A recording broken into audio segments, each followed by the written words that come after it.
Of course, Bankim Chandra does show Durga to be inseparably united with the Bengal legend, but no Musalman can be expected patriotically to worship the 10-handed deity as Swades. ये second paragraph है उस letter का जो रविंद्रनाथ टैगोर ने लिखा है। ये देश का नाम किसी देवी देवता के नाम से नहीं है ना, ये कोई किसी समुदाय के नाम पे तो नहीं चलता है। ये देश का कोई रिलीजन नहीं है। ये देश तमाम रिलीजन को मानता भी है और ये देश उनको ही मानता जो किसी भगवान खुदा अल्लाह को नहीं मानते। अब आप सुनिए, रविंद्रनाथ टैगोर का लेटर है। किसको लेटर है? नेताजी सुभाष चंद्र बोस को। अब नेताजी सुभाष चंद्र बोस और रविंद्रनाथ टैगोर की आज हम जयंती भी है उनकी। ये लोग जो प्रेजेंट गवर्नमेंट से बड़े हैं या वो बड़े हैं, वो आप पे छोड़ता हूं मैं। उसमें उस लेटर में सेकंड पैराग्राफ में टैगोर लिख रहे हैं, the core of Vande Mataram is a hymn to goddess Durga. This is so plain that there can be no debate about it. Of course, Bankim Chandra does show Durga to be inseparably united with the Bengal legend, but no Musalman can be expected patriotically to worship the 10-handed deity as Swades. ये second paragraph है उस letter का जो रविंद्रनाथ टैगोर ने लिखा है। अब रविंद्रनाथ टैगोर के से ज्यादा अक्लमंद, ज्यादा दूरंदेश, ज्यादा इंटेग्रिटी का वाला अगर कोई आप में से या सुनने वालों में या सरकार में है तो अलग बात है। फिर सुनिए थर्ड पैराग्राफ में क्या लिखा गया।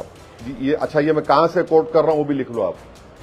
Letter number 314, selected letters of Rabindranath Tagore, edited by K Dutta and Robinson, Cambridge University Press, 1997। और लास्ट पैराग्राफ में गुरुदेव लिखते हैं, This year, many of the special puja numbers of our magazines have quoted verses from Vande Mataram, prove that the editors take the song to be a hymn to Durga. The novel Anand Mat is a work of literature and so the song is inappropriate in it. फिर सुनिए, ये important आपके। The parliament is a place of union for all religious groups and there the song cannot be appropriate. When Bengali Musalman show signs of stubborn fanatism, we regard this as intolerable. When we too copy them and make unreasonable demands, it will be self-defeating. ये रविंद्रनाथ टैगोर ने ये letter लिखा था। अब आपको मैं अगर कोई इसमें, अब वो आनंद मठ पढ़े, आप किताब पढ़े आनंद मठ कभी आप लोग? चलिए मैं आपको बता रहा हूं। इसमें आनंद मठ मैगजीन में जो एंटी मुस्लिम जो चीजें लिखी गई हैं वो अगर आप पढ़ेंगे तो आपका चैनल भी कैरी नहीं करेगा। क्या इसमें इतने एंटी मुस्लिम चीजें लिखी गई। आपको खाली एक पढ़ के सुनाता हूं आपको। Bankim quotes a children who wish that a day would come when we shall be able to break the mosque to raise the temples Radha Madhav in its place. ये आनंद मठ मैगजीन में है। अच्छा, फिर और एक सुनिए जो आपको बहुत तकलीफ हो जाएंगी माने सुनने वालों को। Chapter 13 part 3 of the novel describes a scene when the English army has been defeated. सुनिए आप लोग। And Sanatan commanders want to attack the capital, but they are informed that they are all out looting. The villages are unprotected now. They will now pillage the Musalman villages and silk factory return home. You will not find anyone now. इसमें कई examples है इस magazine में, इस आनंद मठ किताब में जो। अच्छा, फिर आनंद मठ में बंकिम चंद्र साहब जो है अंग्रेजों की तारीफ कर रहे हैं, अंग्रेजों की तारीफ कर रहे हैं। और इसमें आपको मैं कहां से कोट कर रहा हूं, मैं वो ही बोल देता हूं आपको। Sen Gupta, Naresh Chandra translator, abbey of bliss, Padmini Mohan Yogi, Calcutta. ये इसमें आप पढ़ लीजिए क्योंकि अगर मैं पढ़ूंगा तो आपको, उनको, गवर्नमेंट को, सुनने वालों को बहुत ज्यादा पेट में दर्द होगा। और उसमें क्या लिखिए, इसमें जो लिख रहे हैं ना, उसमें आप खुद पढ़ लीजिए। आपको टाइम है तो मैं आपको फॉरवर्ड भी कर सकता हूं इफ यू वांट, माने आपको टाइम बच जाएगा, जो हम लोग पूरा निकाल के रखे हैं पूरा इसका। तो ये चीज है। और एक बात याद रखिए, मैंने इस बात को कहा है, क्या कहा है,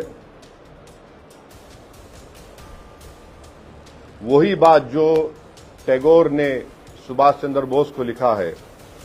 जनगण मना जो है इंडिया को सेलिब्रेट करता, वो किसी एक रिलीजन की बात नहीं करता। और प्रियम्बल ऑफ द कॉन्स्टिट्यूशन क्या है,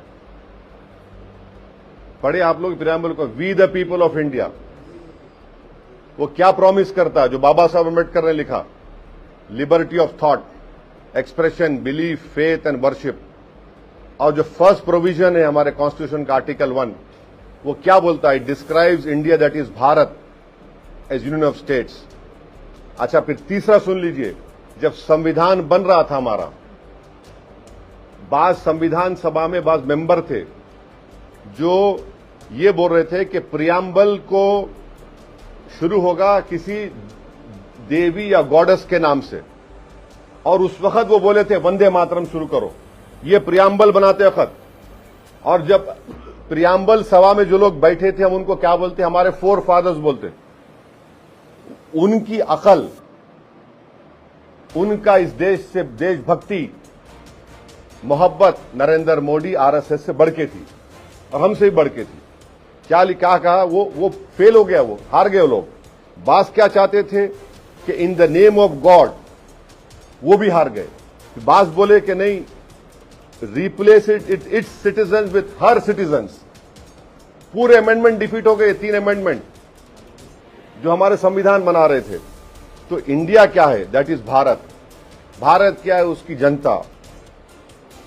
ये देश का नाम किसी देवी देवता के नाम से नहीं है ना, ये कोई किसी समुदाय के नाम पे तो नहीं चलता है। ये देश का कोई रिलीजन नहीं है, ये देश तमाम रिलीजन को मानता भी है, और ये देश उनको ही मानता जो किसी भगवान खुदा अल्लाह को नहीं मानते।